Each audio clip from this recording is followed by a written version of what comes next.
지방흡입을 하셨나요? 어느 부위를 하셨어요? 그런데 아무렇게나 자도 되냐고요? 잠자는 것도 지방흡입을 한 다음에 신경을 써야 하는 부분일까요? 반드시 신경을 쓰셔야 합니다. 오늘은 어떤 자세를 취하고 자는 것이 좋을지에 대해서 이야기를 해보려고 하니까요. 혹시 지방흡입을 이미 받으신 분들은 잘 보시고 주의해 주시면 좋겠습니다. 자, 그럼 잠깐 인트로 보고 올게요. 뿅.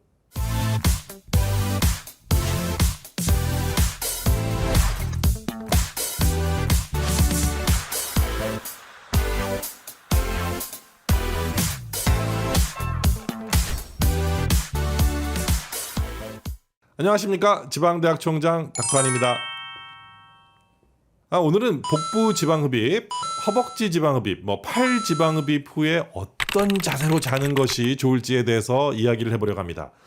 물론 잠을 자다 보면 처음에 자던 모양 그대로 이렇게 자고 있지는 않은 분들이 굉장히 많으실 거예요. 하지만 정확한 자세를 취하고 자려고 노력을 하시는 것이 중요하기 때문에 이 영상을 만들어 봅니다. 잘 따라하지 못하신다고 해서 이렇게 큰일이 나는 것들은 아니지만 이런 자세들이 좋다는 것을 알고 계시면 도움이 될 것 같습니다. 먼저 복부 지방흡입을 했을 경우입니다.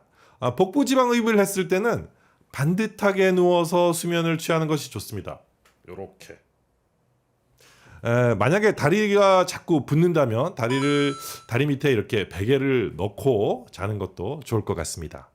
이 반듯하게 누워서 자는 것이 참 중요합니다. 이 잘 때 압박복을 벗고 자고 싶은 충동도 이렇게 들 수 있겠지만 적어도 한 2주 때까지는 잘 때 꼭 입고 주무시는 것이 좋습니다.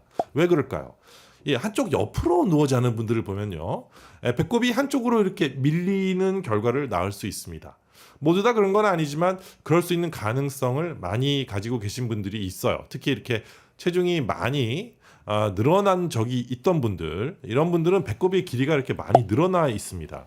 이런 경우에 배꼽의 기둥이 되는 부분, 이 부분이 길어서 어느 쪽으로 눕느냐에 따라서 배꼽이 편측으로 이렇게 쏠릴 수 있는 현상이 일어날 수 있어요. 만약에 왼쪽이 아래로 이렇게 자게 된다면 왼쪽 허리 쪽의 지방이 좀 덜 흡입된 양상처럼 보일 수 있습니다. 배꼽도 물론 약간 왼쪽으로 쏠리겠죠. 그래서 이렇게 반듯하게 누워서 자야 되고 압박복도 반드시 입고 자는 것이 더 좋습니다.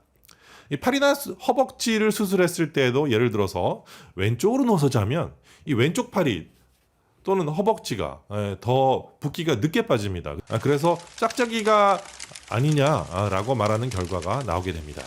림프 마사지를 잘 해주어서 붓기를 잘 빼주어야 이런 결과가 나오지 않겠지만 먼저는 똑바로 누워 주무시는 게 중요합니다.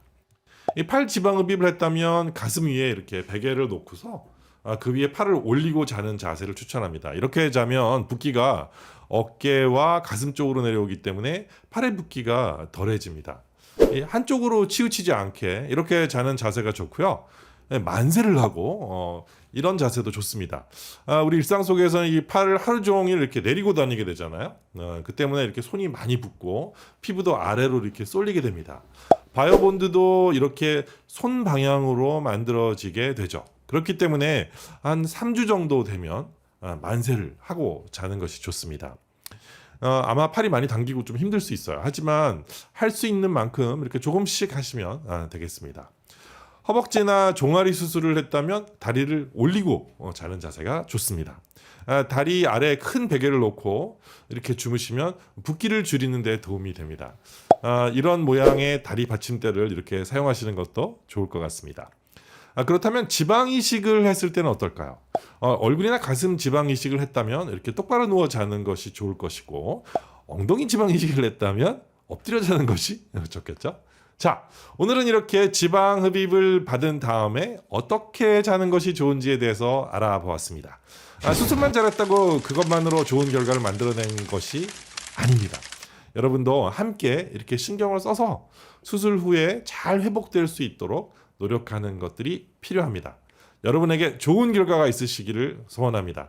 그리고 좋아요와 구독 부탁드려요. 그럼 다음 영상까지 여러분 안녕.